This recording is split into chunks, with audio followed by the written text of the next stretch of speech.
नमस्कार। क्या कभी सोचा है कि दुनिया भर के मौसम को एक ऐसी अनदेखी ताकत चला रही है जो भारत में हमारे खेतों को सुखा रही है, पानी का संकट पैदा कर रही है और हाँ, हमारी जेब पर भी सीधा असर डाल रही है। आज हम बात करेंगे मौसम के इसी महासंकट की जिसे कहते हैं सुपर एल नीनो। तो आखिर ये सुपर एल नीनो है क्या भला? चलिए इसको ना एक बहुत ही आसान तरीके से समझते हैं। मान लीजिए कि हमारी पृथ्वी को तेज बुखार हो गया है।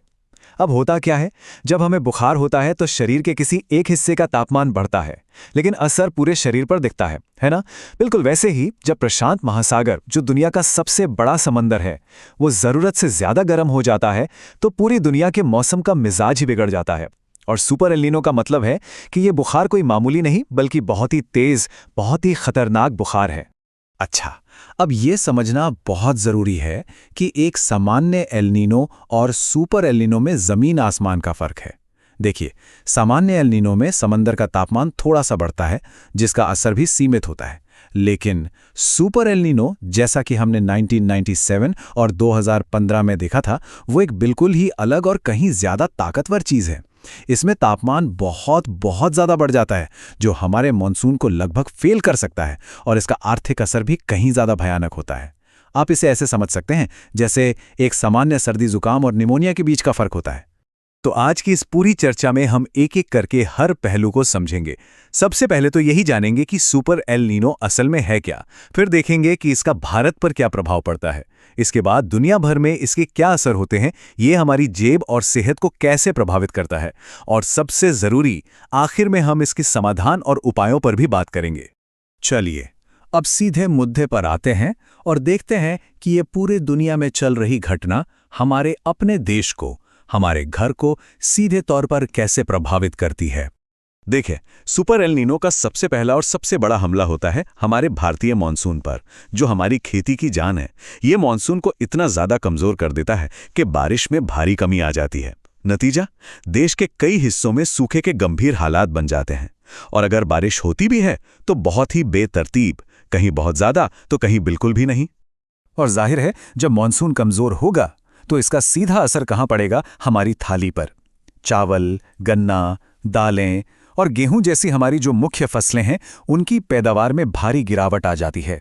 इससे फसलें खराब होने का खतरा बढ़ जाता है और हमारे किसानों की आमदनी सीधे सीधे घट जाती है। तो एक बात समझना जरूरी है, खेतों का यह संकट सिर्फ गांवों तक ही नहीं रहता। जब हमारा कृषि क्षेत्र यानी एग्रीकल्चर सेक्टर बुरी तरह से प्रभावित होता है तो ये देश की जीडीपी यानी सकल घरेलू उत्पाद की ग्रोथ को भी नीचे खींच लाता है। हमारी ग्रामीण अर्थव्यवस्था पर बहुत भारी दबाव पड़ता है, जिसका असर पूरे देश की आर्थिक सेहत पर साफ साफ दिखाई देता है। चलिए अब इसे और भी आसान भाषा में समझते हैं। ये एक सीधी सीधी चेन रिएक्शन की तरह काम करता है। सबसे पहले खेतों में फसलें खराब होती हैं। इससे क्या होता है? बाजार में अनाज और सब्जियों की कमी हो जाती है। अब जब मांग ज्यादा हो और सप्लाई कम तो कीमतें आसमान छूने लगती हैं। इसी को हम फूड इन्फ्लेशन या खाद्य महंगाई कहते हैं। और इसका आखिरी नतीजा, एक आम परिवार का महीने का बजट पूरी तरह से गड़बड़ा जाता है। लेकिन ये असर सिर्फ खाने पीने की चीजों तक ही नहीं रुकता। सुपर एल नीनो हमारे पानी के स्रोतों को भी सुखा देता है। बड़े बड़े जलाशय और नदियां सूखने लगती हैं, जिससे पीने के पानी का भयानक संकट पैदा हो जाता है। जब बांधों में पानी कम होता है तो पन बिजली यानी हाइड्रो पावर का उत्पादन घट जाता है और फिर होती है बिजली कटौती। इसके साथ ही रिकॉर्ड तोड़ने वाली गर्मी और लू की लहरें चलती हैं, जो खासकर बच्चों और बुजुर्गों के लिए जानलेवा साबित हो सकती हैं। तो अब भारत से थोड़ा बाहर निकलकर देखते हैं, क्योंकि ये सिर्फ हमारी समस्या नहीं है, ये एक ग्लोबल क्राइसिस है, एक वैश्विक संकट है जो दुनिया के हर कोने को अलग अलग तरीकों से प्रभावित कर रहा है। ये जानना काफी दिलचस्प है कि एक ही घटना दुनिया में कैसे बिल्कुल उल्टे प्रभाव डालती है। सोचिए, जिस समय भारत सूखे से जूझ रहा होता है, ठीक उसी समय दक्षिण अमेरिका के पेरू और इक्वाडोर जैसे देशों में भयंकर बाढ़ आ रही होती है, और दूसरी तरफ ऑस्ट्रेलिया और इंडोनेशिया जैसे देश सूखे और जंगलों की विनाशकारी आग का सामना कर रहे होते हैं। तो सवाल उठता है कि भाई ऐसा होता क्यों है? इसका जवाब छिपा है समंदर के तापमान में। देखिए, दक्षिण अमेरिका के पास जो प्रशांत महासागर का हिस्सा है, वहां तापमान हद से ज्यादा बढ़ जाता है। असल में यही इस पूरी वैश्विक मौसम की मशीन का इंजन है। यही गर्मी वहां बाढ़ लाती है और हवा के पैटर्न को इस तरह बदल देती है कि हम तक पहुंचने वाला मॉनसून ही रुक जाता है।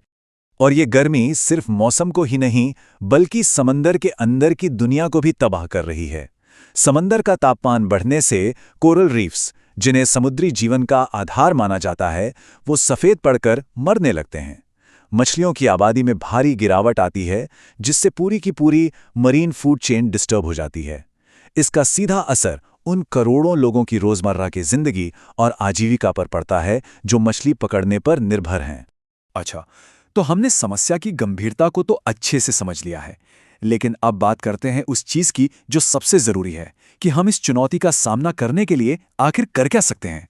सबसे पहले बात करते हैं हमारे किसानों की, जो इस संकट से सबसे पहले और सबसे ज्यादा लड़ते हैं। वे ऐसी फसलों को अपना सकते हैं जो सूखा झेल सकें, ड्रिप इरिगेशन जैसी पानी बचाने वाली सिंचाई की प्रणालियों का इस्तेमाल कर सकते हैं और मिट्टी में नमी बनाए रखने की तकनीकों पर काम कर सकते हैं। इसके अलावा फसल बीमा और सरकारी सलाह का पालन करना भी उन्हें इस मुश्किल से लड़ने में बहुत मदद कर सकता है। पर यह लड़ाई अकेले नहीं लड़ी जा सकती। समुदायों और सरकारों को भी मिलकर बड़े पैमाने पर काम करना होगा। वर्षा जल संचयन यानी रेन वाटर हार्वेस्टिंग जैसी परियोजनाओं को लागू करना होगा। हमारे देश में पानी को बचाने और मैनेज करने की कई पारंपरिक प्रणालियां हैं, उन्हें फिर से जिंदा करने की जरूरत है। साथ ही सरकारों को किसानों की मदद के लिए और लंबी अवधि की जल सुरक्षा के लिए ठोस योजनाएं बनानी ही होंगी। और अंत में बात आती है हमारी, हम और आप क्या कर सकते हैं। याद रखिए, हर एक बूंद की कीमत है। घर में टपकते नलों को ठीक करना, ब्रश करते समय नल बंद रखना, नहाने में कम पानी इस्तेमाल करना और कपड़े तभी धोना जब मशीन पूरी भर जाए। ये सुनने में भले ही छोटे कदम लगें, लेकिन सब मिलकर करें तो बहुत बड़ा बदलाव ला सकते हैं।